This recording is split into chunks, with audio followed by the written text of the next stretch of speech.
뉴스 보고 전략 챙겨가는 시간 투자뉴스앤전략 세 분과 함께하겠습니다. 야천투자연구소 남인호 소장, 또 메리츠증권 도곡점 이권희 차장, 그리고 마지막으로 유한타증권 장시영 차장과 함께하겠습니다. 어서 오세요. 투자 뉴스부터 화면을 통해 확인해 보시죠.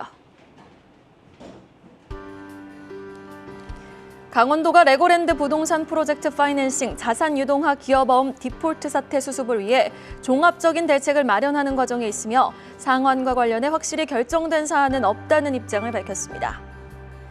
정부와 현대차그룹은 자동차 산업 상생 및 미래차 시대 경쟁력 강화 지원을 위한 업무 협약을 체결했습니다.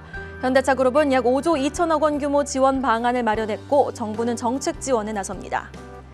블룸버그 통신은 정의선 현대차그룹 회장이 이달 말 예정된 현대차의 미국 조지아주 전기차 전용 공장 착공식에 참석할 예정이며 이 자리에 알리자이디 백악관 기후보좌관도 올 것이라고 보도했습니다. 폴란드가 국가 방위를 강화하기 위해 한국의 천무 다연장 로켓 발사기 수백 대 구매 계약을 체결했습니다. 마리우시 부아슈차크 폴란드 국방장관은 한국으로부터 288개의 천무 발사기를 구입하게 됐다고 말했습니다. 정부가 오늘 11월 1일부터 일본과 대만, 마카오 등에 대해 국내에 비자가 없이 입국할 수 있도록 다시 허용하기로 결정했습니다. 서울 강남 재건축의 상징으로 꼽히는 대치동 은마아파트 재건축 계획안이 어제 서울시 도시계획위원회 심의를 통과했습니다. 이번 결정으로 은마아파트는 최고 35층으로 재건축될 예정입니다.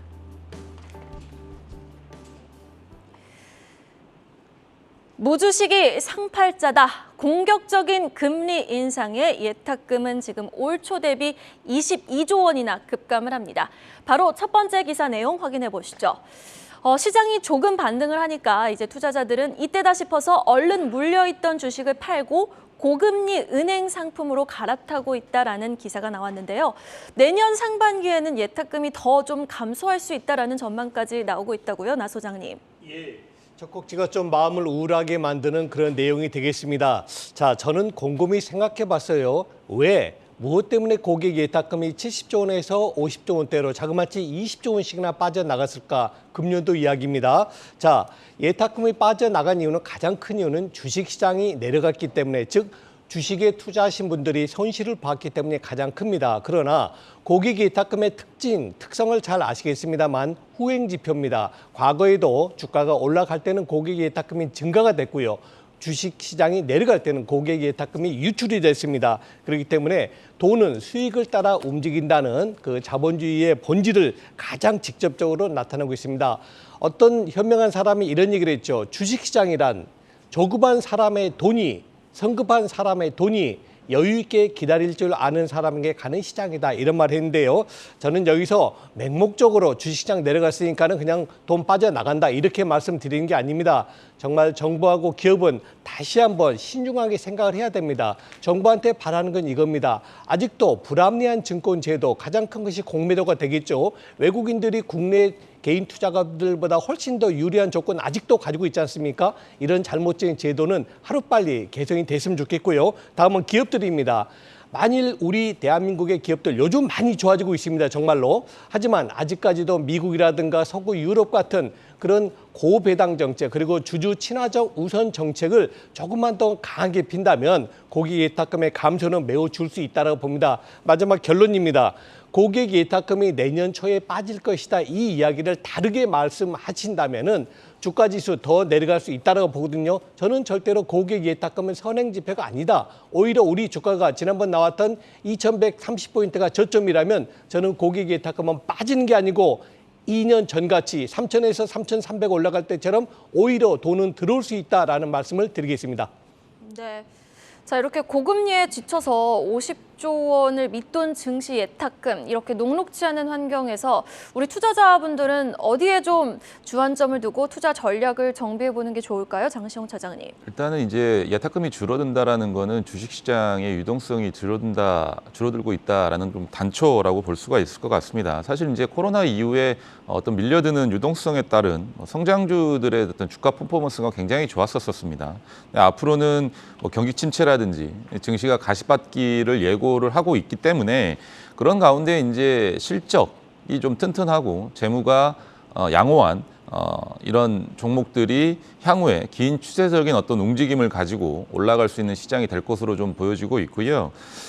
따라서 성장주 계통의 종목들보다는 앞으로는 질적 성장이 받침이 되는 종목 위주로 좀 선별을 하셔야 될 것 같습니다. 그러니까 최근까지는 뭐 예를 들면 앞으로 지금 당장의 실적이 나오지 않아도 앞으로 실적이 좋을 것 같다라는 종목들이 주가 퍼포먼스가 좋았고, 또 실적이 올라가더라도 올해 100억을 하면 내년에 반드시 150억을 하고 200억을 하는 어떤 그런 종목들이 주가 어떤 퍼포먼스가 좋았다고 한다면, 지금은 그런 어떤 실적의 꾸준한 계단식 성장보다는 올해 100억을 하면 내년에도 100억을 할 수 있고 내후년에도 100억을 할 수 있는 꾸준하게 실적을 낼 수 있는 종목들이 시장에서 좀 두각을 나타낼 수 있다라고 좀 판단을 하고 있습니다. 그래서 전통적인 가치주 시장에서의 어떤 종목들을 좀 찾아보셔야 될 것 같은데요. 자동차 부품주들, 그리고 조금은 뭐 지루할 수 있지만 현재 시장 컨셉하고 부합하는 은행주, 그리고 현재 향후에 배당이라든지 이런 부분들과 관련해서 지주사 관련 종목들 중에 뭐 SK 같은 종목들 좀 관심을 가져보시면 좋을 것 같습니다. 실적이 담보되는 자동차 부품주라든지 경기 방어주 성격의 은행주, 뭐 지주사 종목들 좀 주목해보자라고 말씀해 주셨습니다. 자, 이렇게 고금리, 환율 위기로 힘든 시기를 보내는 거는 투자자분들뿐만이 아니죠. 중소기업들도 마찬가지입니다. 이어지는 기사, 중소부품협력사를 위해 통 크게 5조 원을 지원합니다. 현대차그룹 소식도 확인해 보시죠. 자, 현대차그룹이 부품업계의 전동화 전환 지원을 위해서 1차 협력사는 물론이고요. 2차, 3차 협력사까지 수혜를 볼 수 있도록 대규모 지원에 나선다고요, 이건희 차장님? 현대차그룹이 뭐 이 정책은 어쩔 수 없는 정책이지만 또 좋은 정책이기도 하고, 관련돼서 이제 자동차 산업을 이해하실 필요가 있는데, 자동차 산업 자체가 보면은 현대차는 모든 부품들을 수급해서 결국에는 조립을 하는 단계라고 보시면 되고, 설계와 조립 이렇게 하는 회사라고 보시면 될 것 같고요.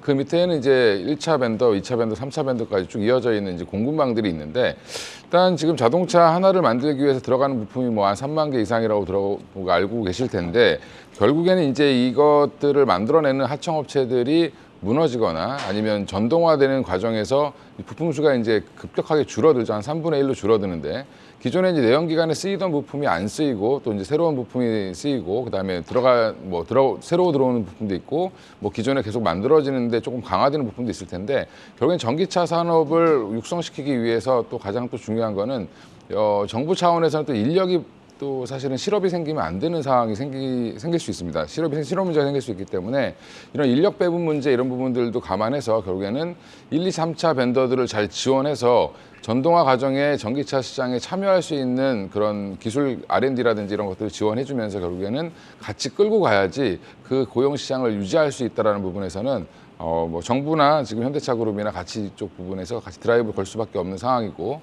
그렇게 해서 결국에는 현대차그룹의 경쟁력을 강화하려고 하는 거기 때문에 사실은 뭐 국가도 그렇고 뭐 현대차 기업 그룹도 그렇고 결국에는 이쪽 좋은 방향으로 지금 잘 가고 있다라고 개인적으로 생각을 하고 있습니다. 네, 큰 그림으로는 조금 고무적으로 가고 있는 방향이다라고 말씀을 해주셨습니다. 자, 이어지는 소식은요. 올해 들어서 최장기간 순매수세를 이어가고 있는 또 하지만 이틀간은 매도세를 보이고 있는 삼성전자 뉴스 보겠습니다. 삼성전자 팬데믹 때 칩이 부족해서 납품을 못하는 아주 공급 부족 사태에서 큰 교훈을 얻었나 봅니다.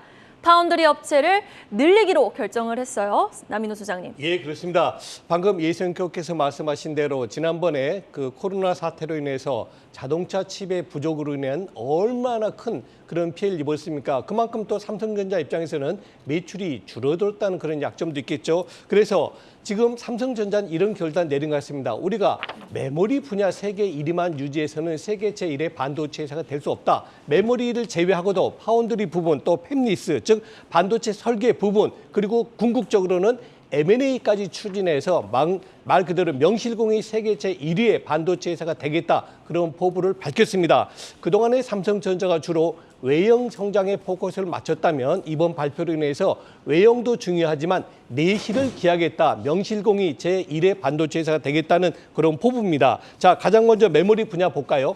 반도체 칩 분야, 그 자동차 칩 분야에 좀 더 강화하겠다는 것이고요. 미국과 중국에 있는 현지에 적합한 그리고 현지에서 주문받는 그런 주문자에 적합한 그런 차별화된 서비스를 하겠다는 것이 가장 큰 핵심입니다. 두 번째, 파운드리하고 시스템 쪽에서 팹리스 쪽에서는요. 이제 유럽 쪽에 생산 단지를 더 늘리겠다는 겁니다. 그래서 이 분야가 신규 파운드리 쪽으로 또 확산시켜가지고 지금 삼성전자가 추구하고 있는 대만의 TSMC를 따라잡겠다는 그 포부를 밝히고 있습니다. 마지막으로 사장이 직접 한 얘기입니다.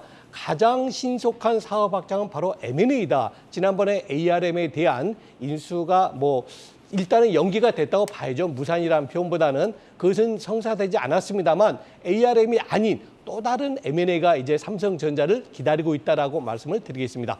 네. 자, 그럼 이어서 분위기 전환을 한번 해보도록 하겠습니다. 지난 2년간 여행을 참고 참았던 데 따라 11월부터는 공항은 더 붐빌 것으로 보입니다. 리오프닝 관련 기사 내용 확인해 볼 텐데요. 최근 일본과 대만, 마카오가 우리 국민의 무비자 입국을 허용했죠. 이에 우리나라도 다음 달 1일부터 무비자 입국을 좀 재개를 한다고요, 이건희 차장님. 예, 일단 지금 결론적으로는 2년 6개월 만에 사실은 전면적으로 허용이 되는 기존에 이제 무사증 입국이라고 해서 비자를 받지 않고 관광을 올 수 있는 그런 국가들이 이제 전면 다 개방됐다라고 보시면 되는데 11월 1일부터는 이제 91개국을 허용한다. 그러면 결국에는 우리나라가 무사증으로 입국 가능했던 국가가 한 112개국이었는데 이게 다 전면 허용된다라고 보시면 될 것 같고요. 결국에 이제 국내 이제 우리나라가 이제 해외에 나가는 것도 이제 좀 긍정적으로 볼 수 있겠지만 사실은 외국인들이 국내에 들어올 수 있는 좋은 기회. 지금 일본이 이제 사실은 엔저로 인해서 그 관광 산업을 키우겠다라고 얘기를 하고 있는데 그건 또 우리나라도 마찬가지죠. 사실 원화 가치들이 많이 떨어져 있는 상황이기 때문에 외국인들 입장에서는 한국을 방문할 절호의 찬스가 될 가능성이 높다라고 보고 있고요. 물론 이제 여러 가지 항공이라든지 이런 부분들이 해소돼야 될 부분들이 여전히 좀 존재하고 있고 여전히 국제 항공 가격이 워낙 비싸기 때문에 그런 부분들은 좀 더 지켜봐야 되겠지만 현재 이제 이런 조치는 국내 면세점이라든지 국내 이제 인바운드 여행사라든지 아니면 카지노 업계 이런 쪽에서 굉장히 좀 긍정적으로 지금 환영할 거라고 생각하고 있고요.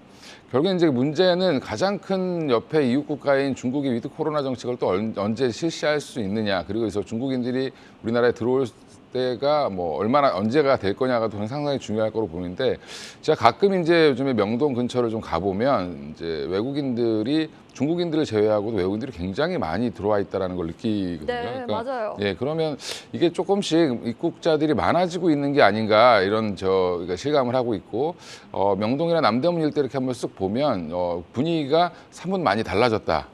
몇 개월 전보다는 많이 달라졌다고 생각을 하고 있고요.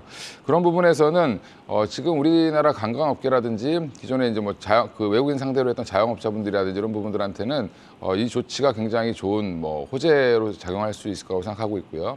국내 관광 산업도 다시 한번 좀 봐야 되는 시기가 되지 않았나 이렇게 생각하고 있습니다.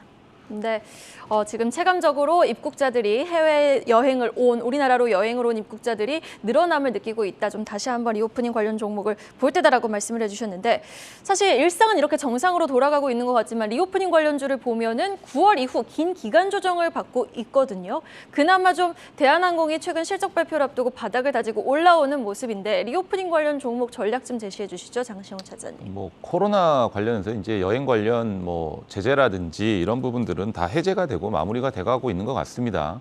그래서 특히나 우리나라 같은 경우는 최근에 한류 열풍과 더불어서 각종 영화제에서 수상도 하고 또 국내 드라마들이 해외에서 방영이 되면서 굉장히 큰 인기를 누리면서 국내 입국 여행에 대한 수요들이 굉장히 많았었는데 코로나 때문에 그런 부분들이 많이 제재가 좀 있었던 건 사실입니다. 하지만 이제 그런 부분들이 해제가 되면서 앞으로 이제 관련 산업에 대한 실제 수요가 늘어날 것에 대한 기대감이 굉장히 커지고 있는 것 같습니다.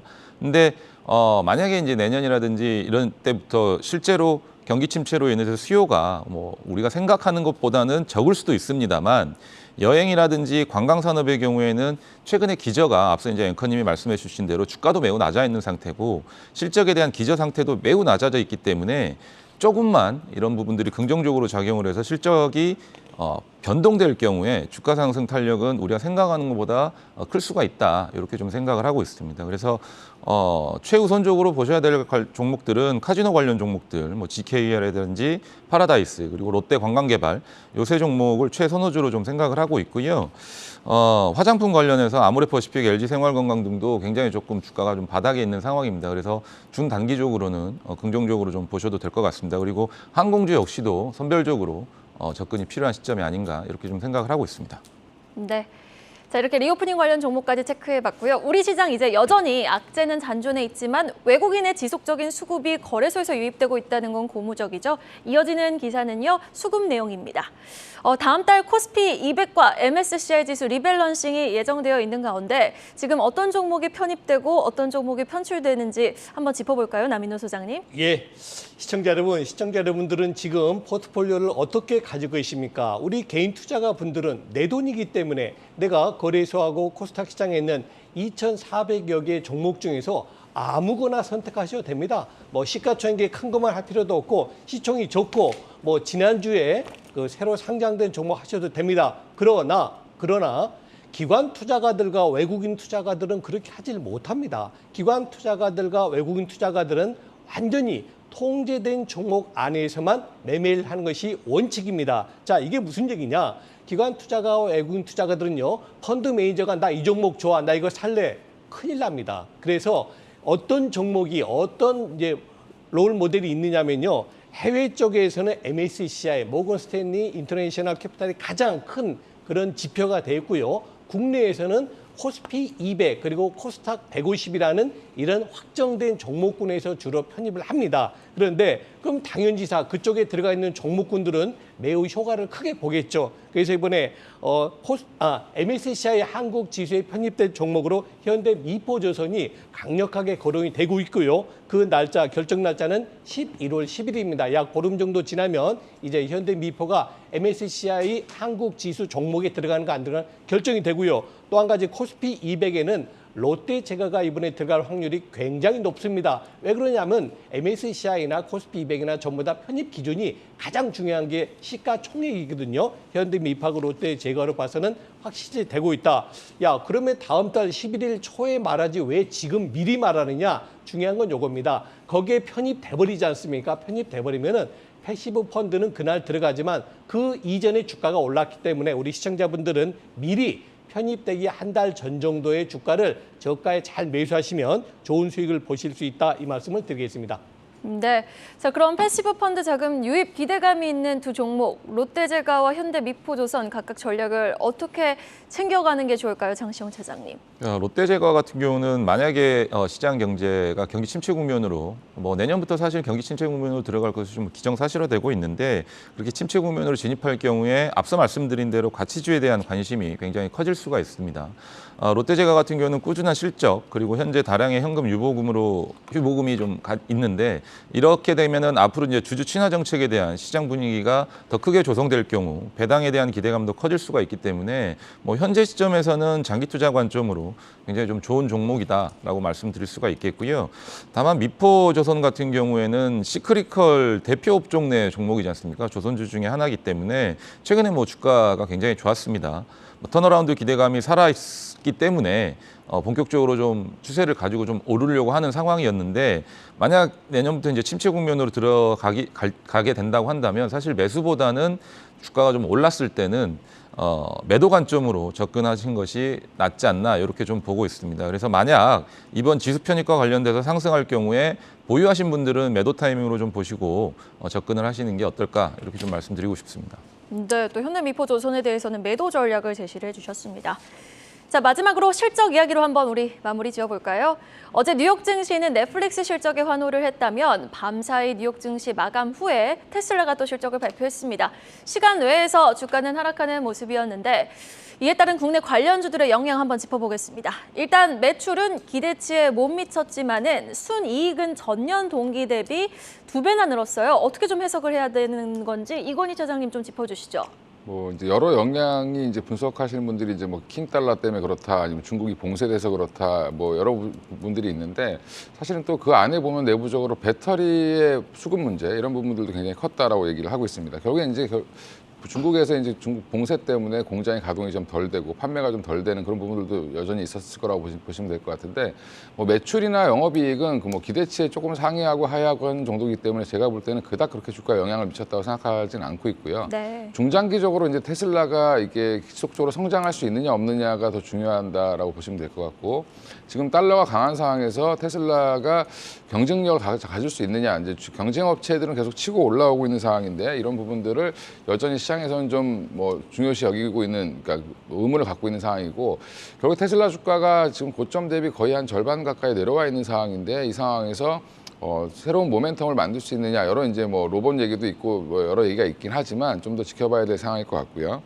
그러니까 여전히 근데 지금 테슬라 자체만으로 보면 지금 또 단기적으로는 10월 28일까지 트위터 인수 관련된 여러 가지 이제 확정되는 10월 28일 전에 확정을 지어야 되기 때문에 안 그러면 소송에 또 휘말릴 수 있기 때문에 그런 부분에 대한 매물 출회 이런 우려도 여전히 좀 있다. 그래서 오히려 실적 발표 이후에 지금 시간 외에서 마이너스 5.3% 이상 빠지는 거는 실적에 대한 실망도 있지만 그 외에 이제 트위터 자금이라든지 이런 것들에 대한 우려 이런 것까지 같이 나오지 않았나 뭐 생각을 하고 있고요.